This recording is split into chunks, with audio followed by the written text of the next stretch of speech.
What's going on, Illumineers? Welcome back yet again to another episode of the Freedom Gaming Podcast, episode 7, coming at you guys. Um, We've been hard at work looking at your questions, talking about what you guys want to see and everything. So we are going to answer quite a few questions. We got some from YouTube, we got some from the Discord, and in a huge announcement, we didn't get any questions on it, but we are now officially on Spotify. So if you guys are more interested in the audio vehicle, as opposed to just watching our lovely faces talk about Lorcana for 45 minutes, that's cool. We'll have the link to our Spotify in the comment section. So definitely give us a follow, rate us, please. Give us 5 stars. We would all greatly appreciate that. Same four as we've had the last couple of weeks. I promise. Mike Senior isn't dead. We didn't kill him or anything. He's coming back. I promise. He'll be back for sure. But just starting us off, Joey, to my left, how you doing tonight? We're doing great. Glad to be here. Look forward to talk about some new cards. Oh yeah, definitely. Little foreshadowing there. To my bottom left, we got Mike. Mike, how you doing tonight? I'm doing great. Glad to get a little bit of time away from the bazaar to talk some Lorcana. Yeah, as we've all just been, just selling our items and buying, skyscrapers and space scrapers because pig is kind of free right now. Yeah, I guess the patch did kind of hit. This is not a bazaar podcast. Maybe come to our next podcast. Enter the bazaar. And last but not least, we got Brian. Right underneath me. Brian, how you doing tonight? Good, man. Super excited to be here and very excited for next week coming down to Florida for a pretty big tournament, double case tournament that Southside Games is putting on. So I finally get to come down in person and hang out with everybody and grind out some set 6. Yeah, definitely. If you're in the South Florida area, definitely check out Southside Gaming. They're having a free double case tournament on the day after release. Was it the 16th, right? November 16th, Saturday. Yep, we can throw that in the comments too. So throw the melee link in there for those of you that are in Florida or want to travel down to it. I'll be actually commentating that. So it is set 6 legal for those coming. Day 1, set 6, day 0 basically. So if you're excited for the spice. Oh yeah, there's gonna be some spicy decks and takes for sure. Yeah, like I said, like Mike said, he's gonna be commentating with Skinner, another friend of the pod. So you guys should definitely be on the lookout. It should be a great time. See some good high level South Florida gameplay. So just switching gears, a small bit of news we have for you. And something that was very interesting was the set championship card was revealed. Thank you to the Lorcana app for updating. And I don't remember who said it. It might have been someone in a comment, or I don't think it was someone on here, but someone said that they wanted to see Scar. And it was Scar, and it looks quite good, honestly. Like I'll throw it up on the screen. It was Nassif, but he wanted purple Scar. He wanted purple Scar, the rush one with the challenger. Oh, but, okay. Hey, you know what? I'll give got a Scar. Exactly. I'll give him credit on that one. Yeah. That's like going to college and getting a degree because you got like all C's. Like, I'll give him credit for that one. No, but it's a pretty cool card for sure. I think the mat is going to be a banger. The card itself, like, it's kind of whatever. It's just teeth inhibitions the card. But I think the mat's going to be a banger for sure. The only thing I know that a lot of people were complaining about was just the fact that it didn't follow like the set narrative basically with like the like the map and everything. So I just want to get your guys' thoughts real quick on it. We can start with Brian. Again, I don't hate it. I genuinely like the card art. I do wish it had kind of stayed in line with the other Enchanteds. Oh yeah. Or at least, let's say I keep this art style, but maybe more thematic. So like one of the pirates are at sea. Yeah, for or sure. Whatever, put a captain's hat on Scar and call it good. But definitely the playmat I think is going to be highly contested at store championships. I can already see, even just from the card art, like how it expands and the rest of the hyenas are in there and stuff. So super curious to see how it looks. But yeah, I don't hate it. I wish it was slightly better card. I know it threw a few people into confused state because the one that they leaked on the app was inkable and the actual card is uninkable. So oh well, whatever. If they ended up printing the card as an inkable and like it's a big mistake, then that card will be worth a good chunk of change. It came out that it's only inkable in the English version. So it's definitely not inkable. It's going to be uninkable. It was a mistake. That is interesting. We'll see. Printed it already. Man. No, Yeah. I think it just made a mistake uploading it onto the I don't know. That seems like a they big mistake. made a mistake that Hiram only draws one card now. Yeah. Mike, any thoughts? Anything to add to about the Scar? No, I'm in the same boat. I think I'm excited for it. I'm not let down at all. Personally, I'm a big Lion King fan. It's probably one of my favorite Disney movies. So Scar's an OG villain, and I know you guys said it doesn't have to do with like the big bad, but it could. We don't know. Maybe the next set's all about Scar. Could be, yeah. Like that could be like the island that like it's like they're following the theme and like they're on the Azurite Sea going to maybe it's a jungle. Who knows? Yeah. We'll see. Joey, any final thoughts to add? I like the card. I think it was a good choice in not following the pirate and like architectural look. I think it's cool to keep all the set champs looking pretty similar. Yeah. And keep them separate from the set cards. For sure. But otherwise, just card, cool art, but looking forward for the mat. Yeah, it's kind of been interesting just seeing better than Mirabelle. Way better. I think anything is better than Mirabelle. I think it's just funny how like it started with like Rockstar, which was like at set 1 was great, and then it was like a really cool first card for the first set champions. Then it was Ursula, which was a card that was really hyped and talked about, and then it was like Mirabelle, a card that everyone that's like this card is unplayable, and now like Scar's pretty unplayable too. Like 5. I don't know. I think he's playable. I think he's playable. 5 uninkable though, like. For Teeth, you're playing Teeth with a body? I don't know. That's a tough one. We'll have to debate about this one later. I mean, he lines up with Eric on 4, him on 5. That's true. You could do something. If you want to play back to back on inkables. Hey, just get the enchanted. It's inkable. Yeah. Oh my God. Yeah, that's not going to cause problems or anything. All right, so we'll go to our first question. This came from the YouTube. This was pretty early on, I think as soon as we dropped our last pod, from Wochuck, big friend of the pod. He said, there were rumors a while back that Ravensburger would edit the rules to allow only one sing per turn. I don't hate this. Thoughts? So obviously, like, it's not one song per turn. It's you could only sing a song once. So just, let's start with Joey. Joey, what are your thoughts on this? How do you think that this change would affect anything really, like affect the meta, affect just the gameplay overall? I think it would be cool for the game. I feel like sometimes, like specifically Steel Songs, the ones that Steel Songs and Green Steel are the ones that are like really abusing that mechanic. And I think it would be cool to just cap it at 1. It would reel those decks in from being overly oppressive to just pretty normal, fair deck. And I think it would change up a lot of the ways that you build a lot of things.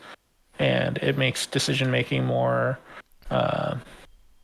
important on your sequencing and stuff like that. So I think it would be cool for the game. Yeah, definitely would be an interesting thing. You brought up Emerald Steel, but like it would be interesting with Ursula. Like Ursula's thing is like specifically, it can double sing a song. So so does that just like make Ursula unplayable, or is that just like a one-of type thing? No. So it's a can of worms, I feel, for sure. I think it's the action of singing more so than the double sing ability. Understandable. Mike, any thoughts to add? Yeah, I think it would be a good change because I do think it inherently nerfs A Whole New World as well. Oh yeah. Because if you could only sing A Whole New World and not be able to sing A Whole New World and then wipe the board with all the songs you just drew, it'd be a lot less oppressive. So I don't know. I don't know how they would balance that though. Yeah. Especially with some of the songs we've seen. We have gotten very good songs in this set 6 as well. So I'd imagine if they keep growing, maybe they have to do something. But at this point right now, I don't think it's like to the point where it needs to be banned. Like we need to do something. I like having all these different archetypes. Yeah, for sure. And I think we talked about it. We talked about it a little bit last podcast, but then like obviously we just talked about it just as the game has evolved. But just like the action of just singing, like in songs just as a whole, is just an absolutely broken mechanic. Like thematically, awesome. Like it's perfect for a Disney card game. Characters can sing, but like also like it makes sense. Like you can only sing one song at a time. Like if we all were just trying to talk right now, like you wouldn't hear anything. So like thematically it fits. So, but again, like just the card and the actions of just singing a song is just so broken. Like playing a 5-cost song for free or something like Under the Sea. Like the fact that you can just turn 2 cards sideways if you play your board right and sing an 8-cost song. Like that's insane. Like just when you think about it like that. Brian, closing thoughts? Anything to add? I don't mind the one song per turn, but maybe it, like Mikey was talking about balance, maybe only one character can sing per turn. So like the double Ursula, now you're not taking value away from Ursula 3. And then now that you have cards that allow you to restand, like you came back, hey, you picked this one person to sing, they can sing as many times as they want if you're able to make that, you know, turn it into an engine and have the kind of combo pieces.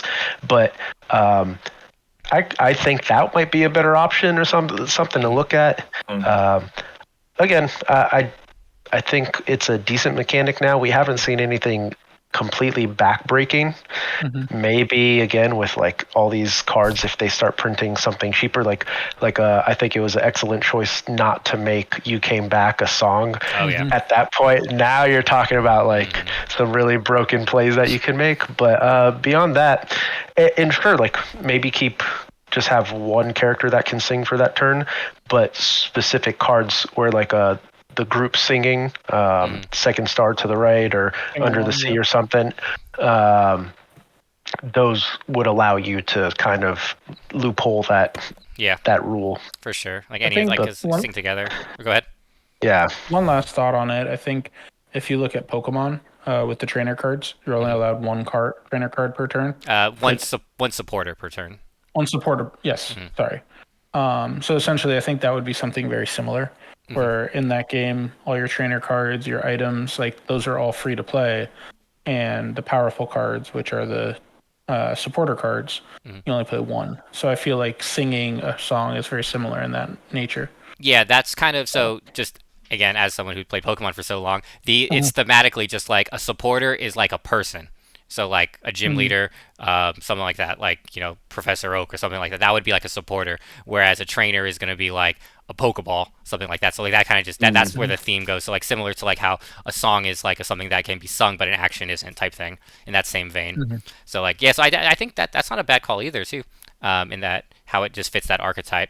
So thank you, Chuck, again for another great question. I look forward to the question you're going to leave on this pod later, because you always give us some bangers for sure. So yeah, that was the main question from the YouTube. Again, like if you guys anyone wants to leave questions in the YouTube, you can. If you want to leave them on Spotify, we'll check them all and we'll definitely respond and to them when we can. So the next couple we have came from our Discord, the South Florida Lorcana Discord. I guess we could probably throw this in the group in the comments as well, in case anyone who is interested in joining and see what goes on in South Florida. You don't have to be from South Florida. Obviously, myself and Brian, being from there originally but don't live there currently, are part of it. We have a lot of people from other states and other areas as well. So we welcome everyone down there for sure. So this one comes 2 questions from Stefan, Illuminati Emerald Weapon. So we'll start off with this one. So what goes into your top picks at the beginning of a set to start playtesting? So definitely a really interesting one, especially with this time as we have a new set coming out a week from Friday. So Mike, I'll start with you. What do you think about this one? So like generally what makes me want to play a certain color combo is kind of the way I'm seeing what the question is. That's how I've interpreted it. For me, it's what I think is a cool card that I think can be expanded upon or broken, and figuring out the best way to do that. So an example would be maybe let's just talk about the Jafar like we talked about it last week. That for some people is probably a card they're like, this card is awesome, I'm in love with it, I want to break it. So what color combination could I pair that with to enable that combo to work the most efficiently? Another one that if you guys are part of our Discord community, you might have seen Hades. I was pretty against it. I think I might even talked about it on pod. I was like, I don't think the card's going to be good. That was before we got Goofy and Alice. And I'm kind of thinking there might be a way to break that card too. Whether it's in Blurple or Green Purple. I think that there will be a way to protect that Hades to where you can guarantee it's going to live, and you can have a bunch of bodies out right into a B prep turn or any kind of, making all your weenies get you 2 lore is insane. It could be a big finisher, and I think I might have been wrong on that card. But that's where I typically start. Like I see, and there's sometimes I see a card where I'm just like, It's one of my favorite characters. There's a Peter Pan released in this set that says whenever you ink a card, exert a character. And I don't think it's the best card. Mhm. It's a purple card. I still want to try to play it because I love Peter Pan. So that's the other side to the Disney portion of this game. Being a Disney fan will also make me want to lean towards a card because it's a character that I have ties to. Yep, for sure, So definitely. that's my- Yeah, it's a lot of stuff like you know, like you were saying, like you want to play, you just see a card that looks cool at the end of the day. So like you just want to just see like, oh, this one looks cool. Like I mean, I know with obviously when Mufasa was revealed for the last set, you were like, oh, I think this card is awesome. Let me try and build it. So Yep. and then just going in, obviously you said Lion King being one of your favorites as well, which kind of helped too. So it's always fun when you Yeah. can play a card that is something that you like. Like so, it's not just like playing something that is good, just playing something that is also like it kind of pulls at your heartstrings a little bit. Brian, what do you think? What goes into your picks when you see something? Obviously, I think the easiest across the board for anybody is taking meta decks and just slotting in new cards that make the most sense, more efficient than previous releases, whatever it is. And that's fine. I personally like to kind of delve around and mess around with like things that might not be as meta. Lots of with green purple, I would play a lot of bounce cards and stuff, even when things kind of fell out of favor, like Mother Knows Best. And now in this scenario, the Maleficent staff kind of rewards you for that. So things that kind of help me further a deck idea that I had in the past. Green, blue. I think Baja Blast has been on a lot of people's minds. Joey has been playing that this previous set, and now I think there's a lot of good support for it going forward. I tried it out and I really enjoyed it in one of the online locals that the South Florida Network did, and I think just being able to pick cards that don't necessarily are just gonna okay.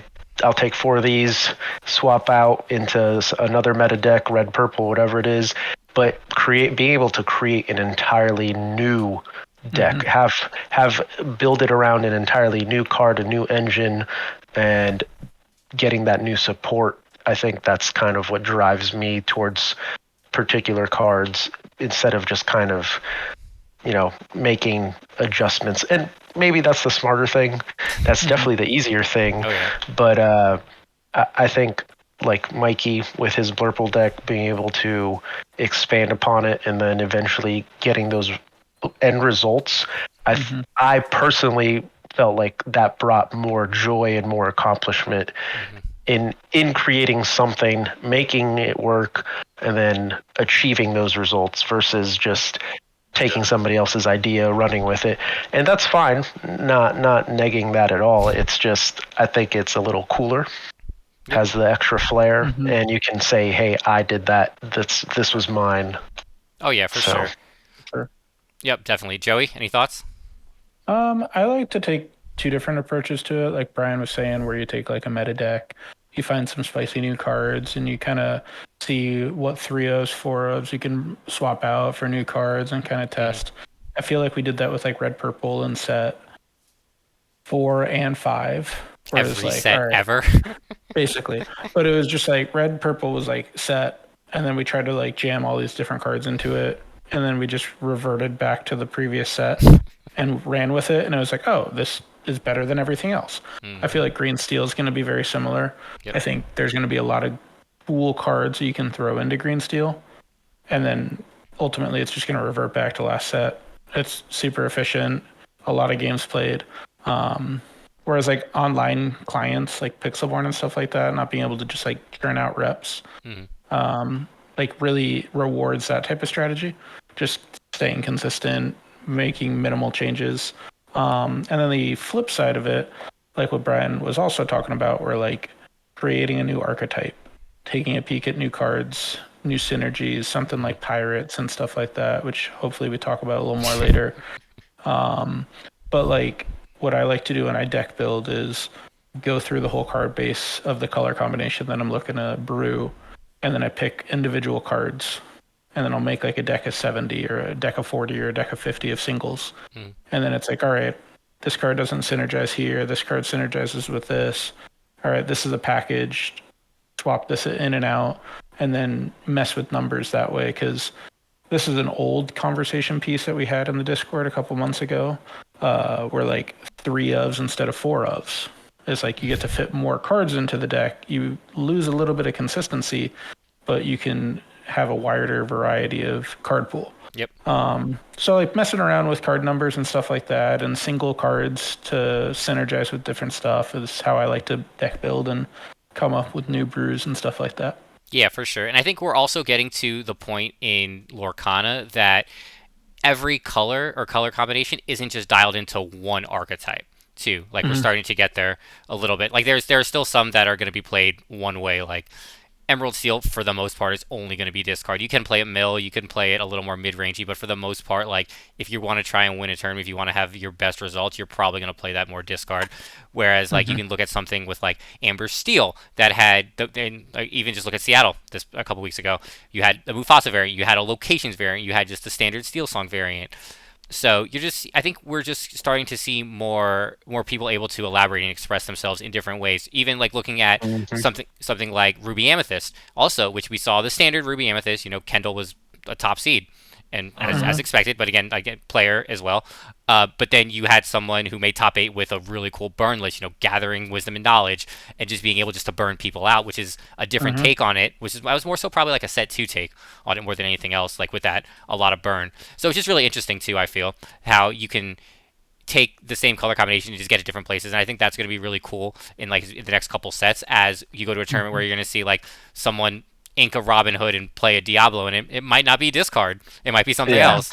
So it's going to have to make you as a player just prepare more. It's not going to be like, okay, I know this matchup. Let's see what happens. For sure.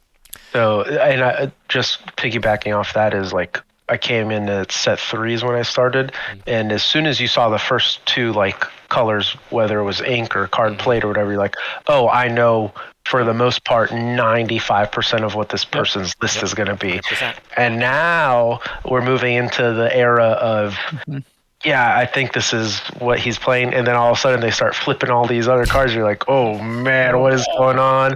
And then and the surprise factor, right? That can come in super clutch for you at times if they don't know how to react to that. And Mikey has spoken about that before as well. Like, who had reps against blue purple? Who had reps against whatever certain hyper aggro decks that came out in this set? And that's, I think that like took the meta by storm initially, and then obviously people like, oh, I better start prepping and swapping out some cards, and I think it'll just create a healthier meta until somebody breaks something, and then everybody hones in on Bucky the second coming. Yeah, before everyone realizes that Diablo is the best card in the game, right? Keep it. As 3 of us play Diablo in 3 of our decks in 3 separating colors. All right, so thank you for that first question, Stefan. And then second question, how to maintain a mental endurance during a long tournament and not get tilted.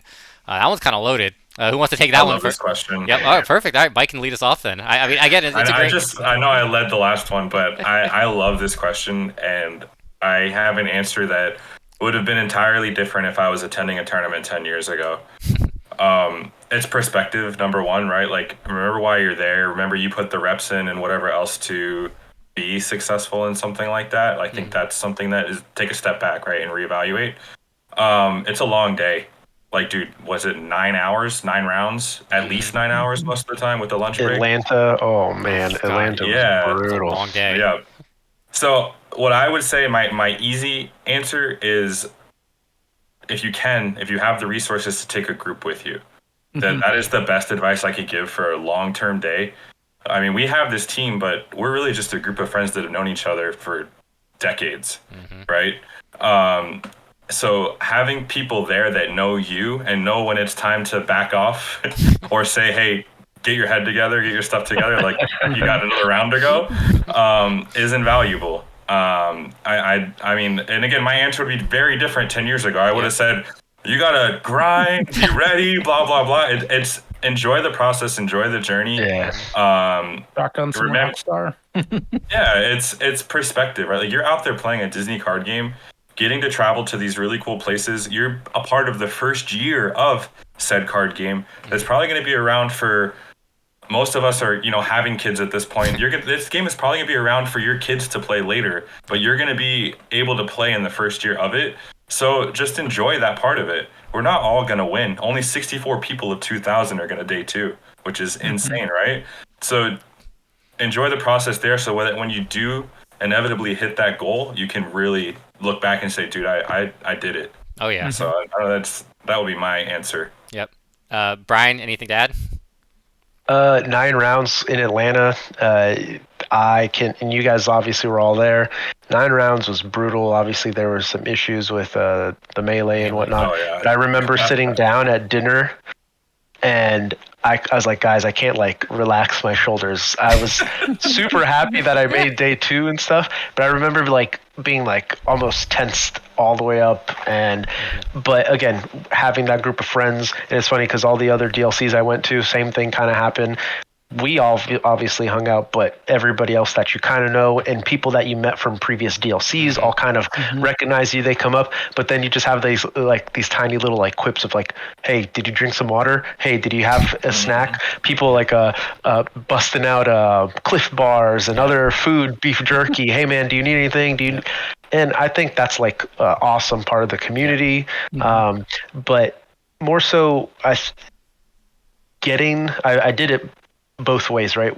In Atlanta, we got there early, got to enjoy our day, and then I want to say we got a decent amount of rest. We were obviously super excited for the next day, but being able to kind of relax the day before, and then waking up early, getting some breakfast, gotta eat something, and then heading there prepared, little snack just in case you can't, you gotta eat something between rounds when you have time.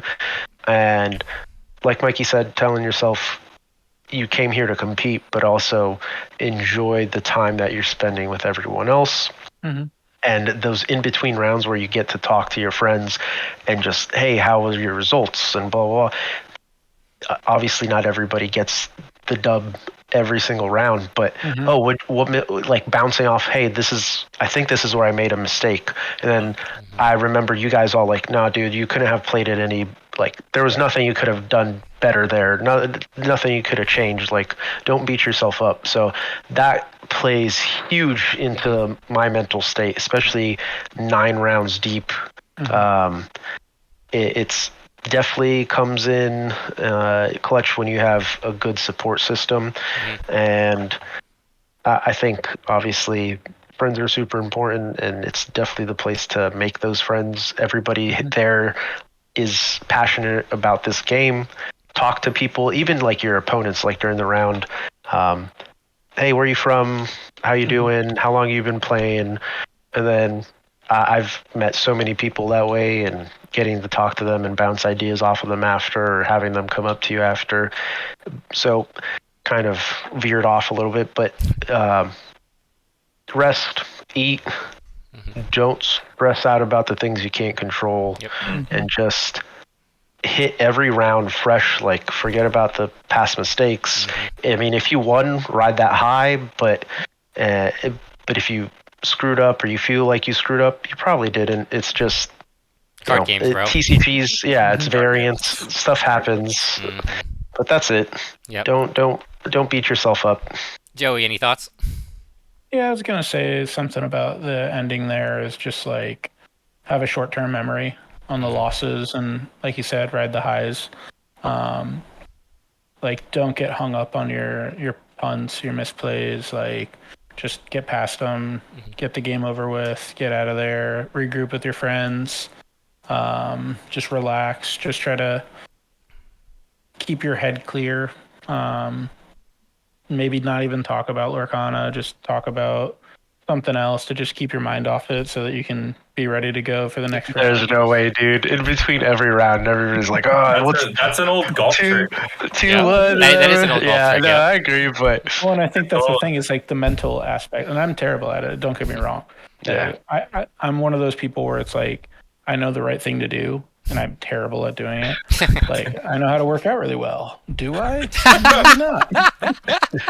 Oh man. Um, but like mentally, it's just like when I lose, I'm just like, oh God, I just did X, I did Y, I just did this out of a sequence.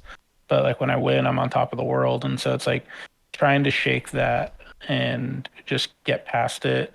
Talk to someone real quick, let them know the story, and then throw it out. Just Yep. like that pen, and just go.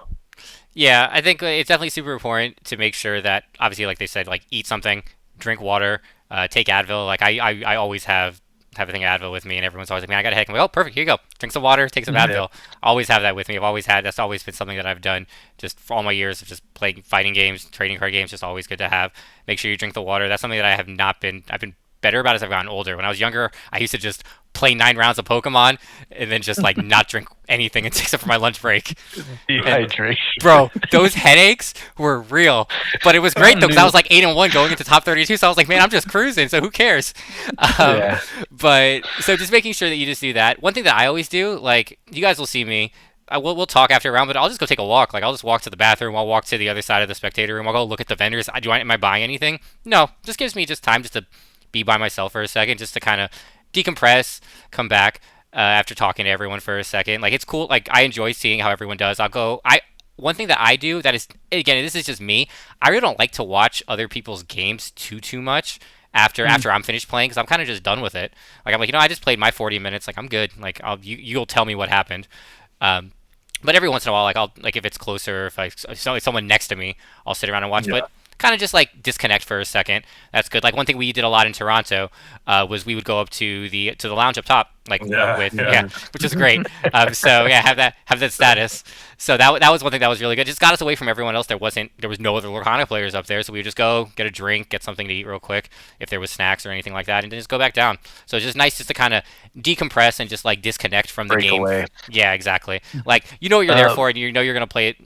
You're probably playing 1, 2, 3 more rounds, but still, just being able just to kind of just like relax and just like let go and not have to worry too much about what cards you're gonna draw next. Like I've always found that to be really good.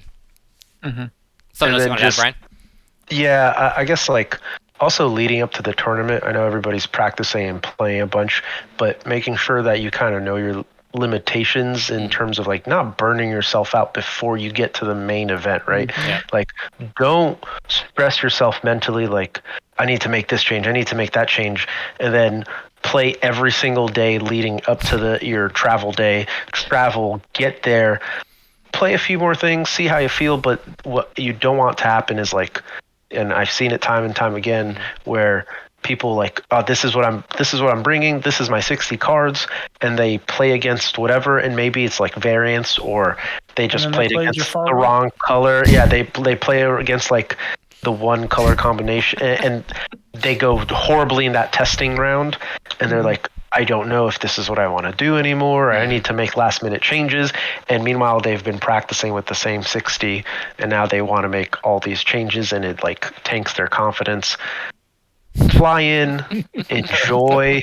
Yeah, go enjoy the local scene, get a bite to eat, go meet up with your friends. If you want to get some games in, just make sure you keep it relaxed. Like you're not the tournament and the competition, save all that for tomorrow, right? The sweatiness. Yep.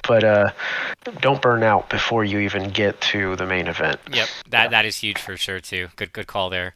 Yeah, because once you put in so much time and so much effort, that by the time you get there, you're just fried. And like you may not realize it too as you're testing, because like we all like to play, we all like to test different things and like make sure we dial in our cards and our deck choices. But just you get there and then you're already exhausted, like you're already playing on the back foot, and it's already an early day too, because you're starting at 9, 10 a.m.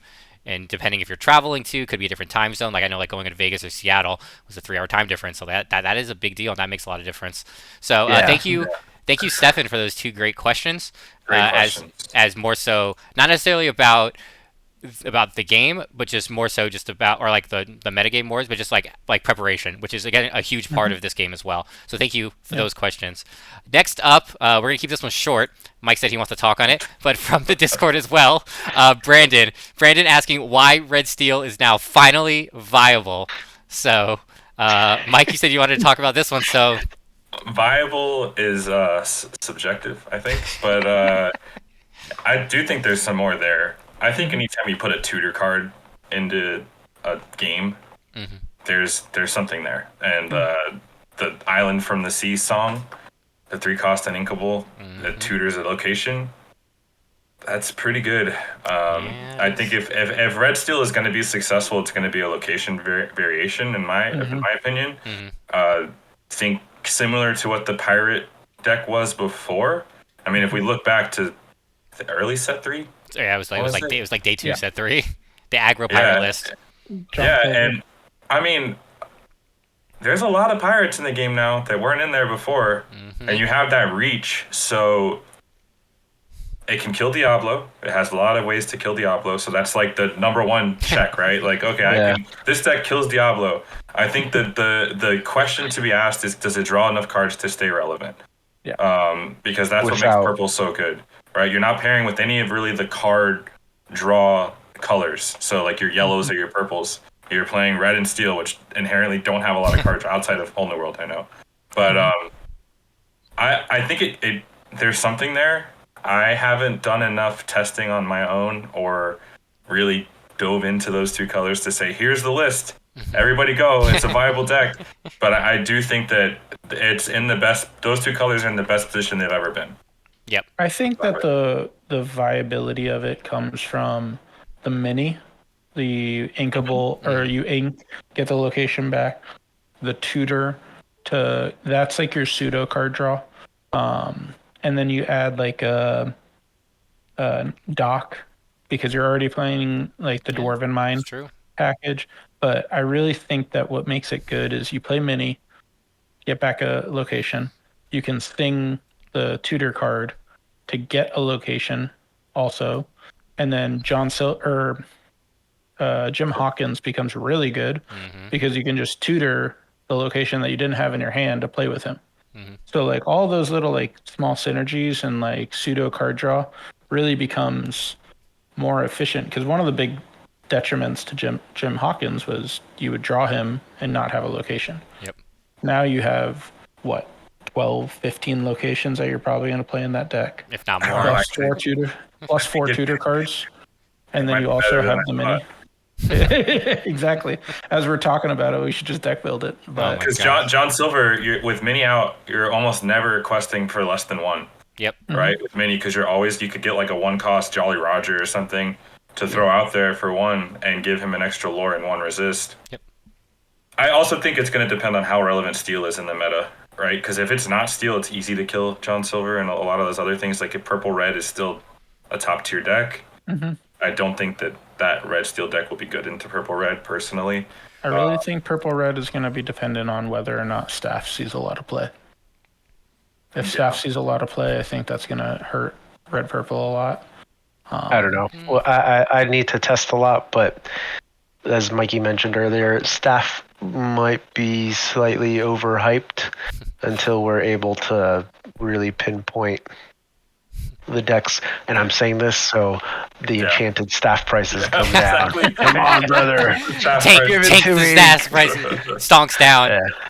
So I legitimately think I'm going to be opening the most packs this set than any others. So I did buy a case, so I bought a case and I'll have it. Hopefully, I'll open it after I win SCG in next week. So hopefully, we'll see what happens. Ooh.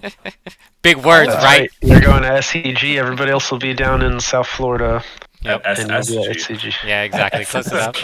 Brandon, thank you for the question. Last question comes from Jack, also from the Discord.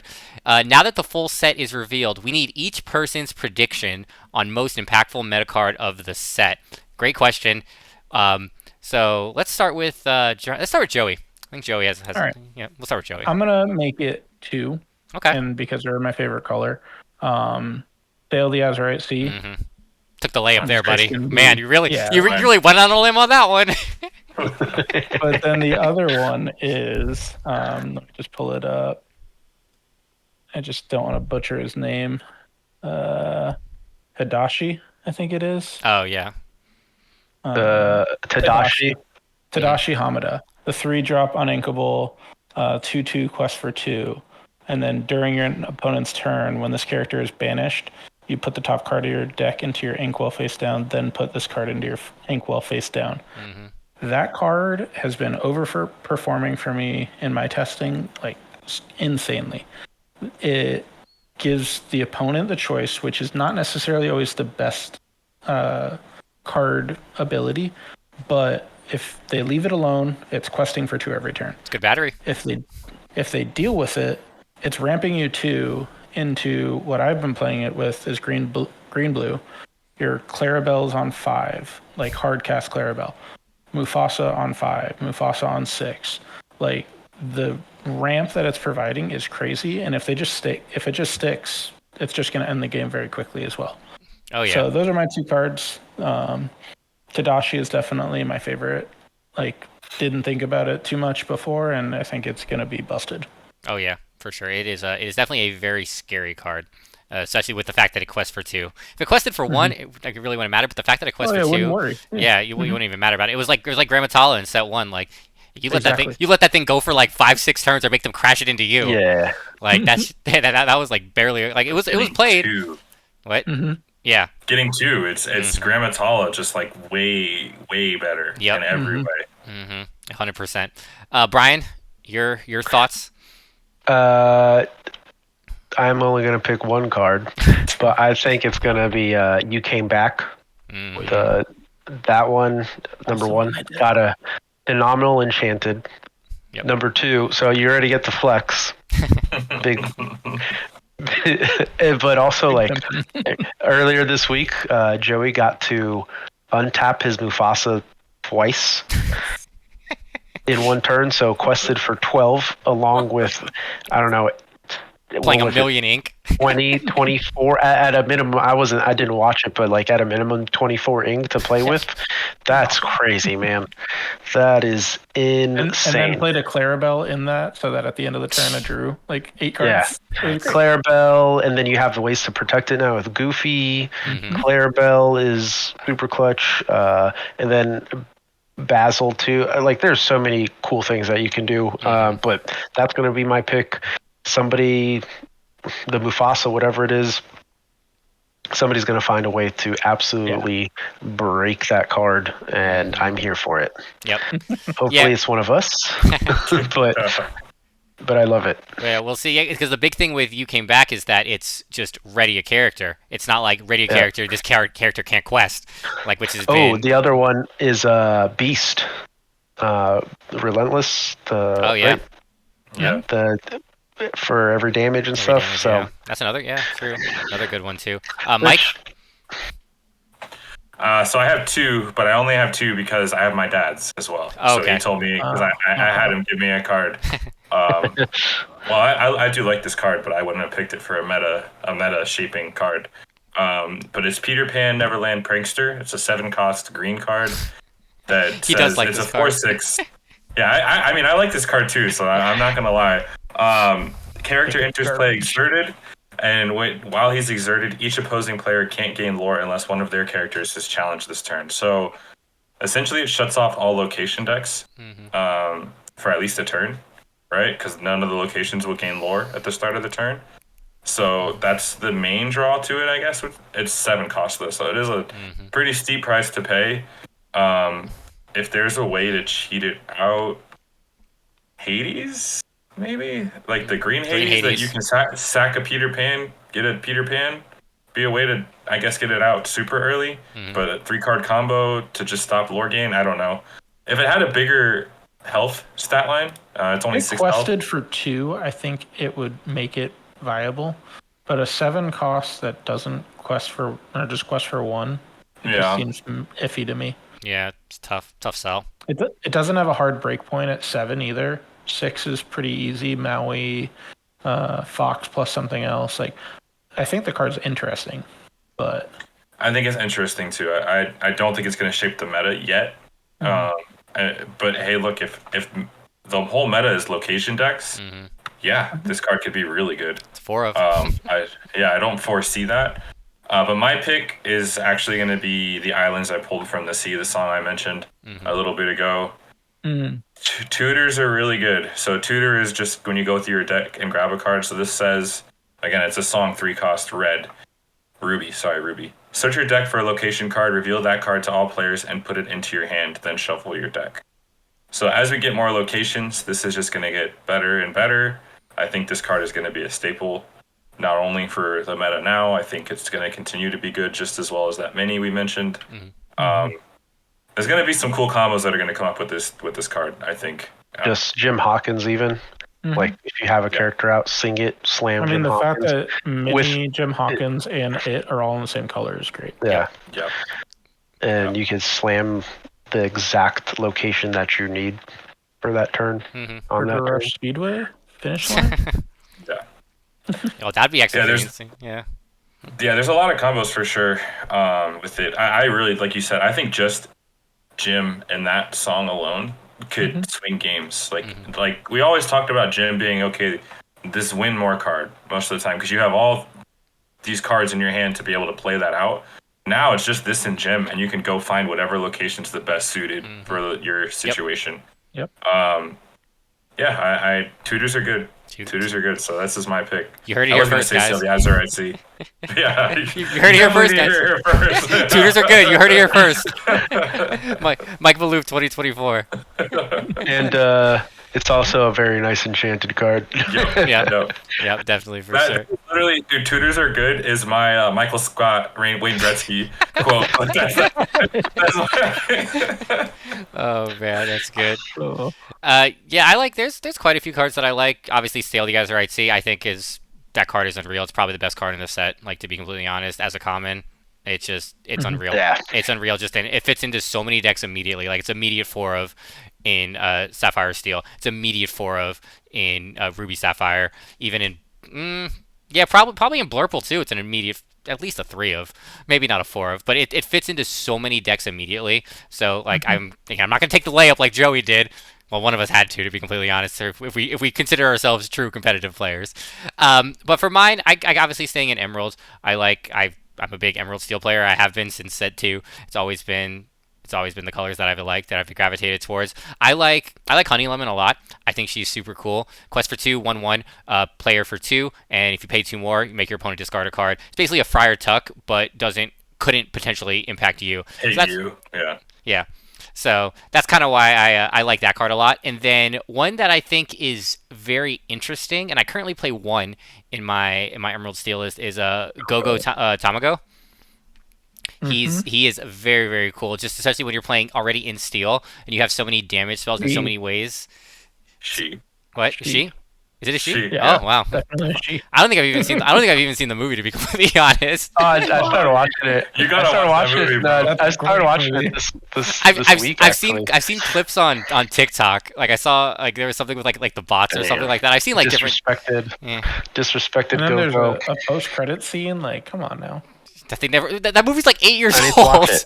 It's a good movie, dude. I'm sure Watch it is. tonight. Yeah, because I'm gonna be. Yeah, we'll see. Maybe I will. Maybe I'll watch it on the plane tomorrow.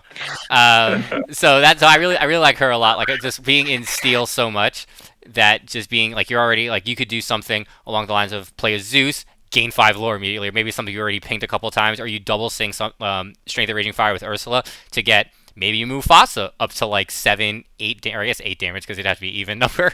Get them up to 8 damage, and then get 8 lore immediately.